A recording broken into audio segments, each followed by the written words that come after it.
Assalamualaikum warahmatullahi wabarakatuh. Alhamdulillah Alhamdulillahirabbil alamin wassalatu wassalamu ala asyrafil anbiya'i wal mursalin wa ala alihi wa sahbihi rasulillahi ajmain. Subhanaka la ilma lana illa ma 'allamtana innaka antal alimul hakim. Rabbi shrah li sadri wa yassir li amri wahlul 'uqdatam min lisani yafqahu qawli. Bersyukur kita kepada Allah dan mengucapkan alhamdulillahirabbil alamin. Berselawat kita kepada baginda Rasulullah alaihi salatu wassalam dan mengucapkan Allahumma shalli ala sayyidina Muhammad wa ala ali sayyidina Muhammad. Sesuai dengan tugas dari dosen pengampuh yaitu Ustazah Khairiyah Sebayang MPD, saya akan membawakan akhlak kepada Allah Subhanahu wa taala. Secara umum akhlak itu adalah watak ataupun etika ataupun sikap seseorang. Berarti secara garis besar akhlak kepada Allah Subhanahu wa taala, bagaimana sikap kita, bagaimana watak kita, bagaimana perilaku kita sebagai hamba kepada Sang Pencipta yaitu Allah Subhanahu wa taala. Apa yang harus kita lakukan?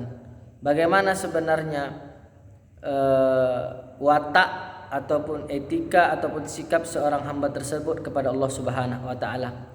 Sangat sederhana.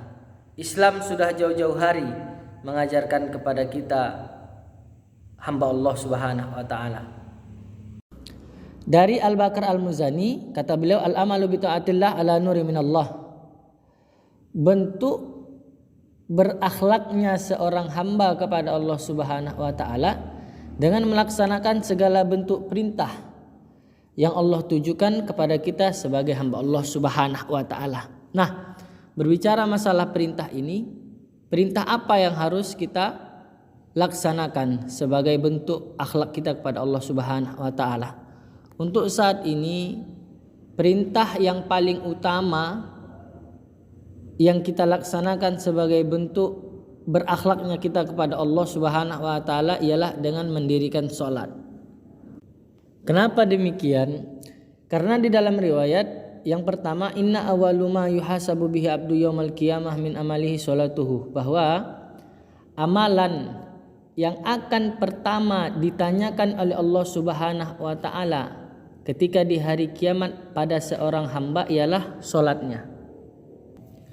Kemudian yang kedua, bahwa dengan salat itu kita tahu ada riwayat mengatakan as-salatu imaduddin, bahwa salat itu adalah tiangnya agama, induk daripada segala perkara agama itu adalah salat.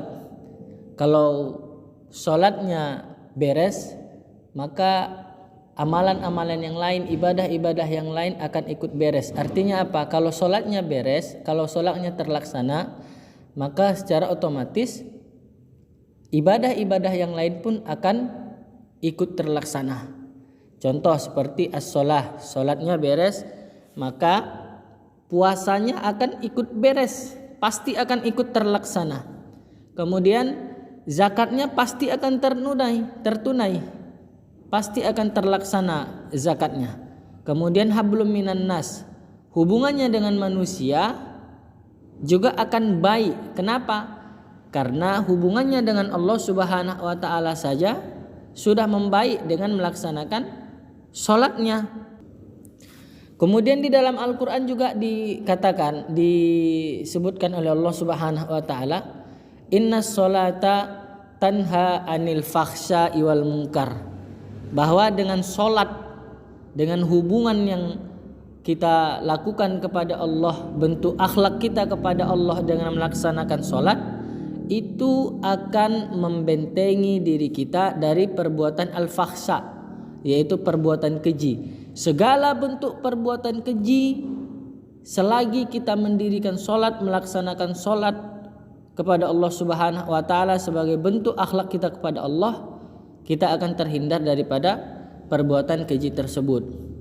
Pun juga al-munkar, dengan kita melaksanakan salat, dengan kita mendirikan salat sebagai bentuk akhlak kita kepada Allah Subhanahu wa taala, segala bentuk kemungkaran, segala bentuk perbuatan-perbuatan kemungkaran yang dibenci oleh Allah Subhanahu wa taala, niscaya akan terhindar dari diri kita. Ini adalah janji Allah Subhanahu wa taala bagi orang yang menjaga hubungannya dengan Allah Subhanahu wa taala melalui salat, bagi orang yang menjaga akhlaknya dengan Allah Subhanahu wa taala melalui ibadah salat yang ia lakukan. Maka dari itu, kawan-kawanku sekalian ataupun siapapun yang menonton video ini, saudara-saudaraku, kalau antum ataupun saya ataupun kita semua, kalau kita mau berakhlak kepada Allah Subhanahu wa taala, maka tunjukkanlah bentuk akhlak kita kepada Allah Subhanahu wa taala dengan mendirikan ibadah salat fardu 5 waktu kita. Karena dengan solat itu kita akan terhindar dari perbuatan keji dan mungkar. Dengan solat itu semua amal ibadah yang lain akan terlaksana. Dengan solat itu hubungan kita dengan Allah semakin membaik. Pun juga dengan solat itu hubungan kita dengan sama manusia menjadi baik.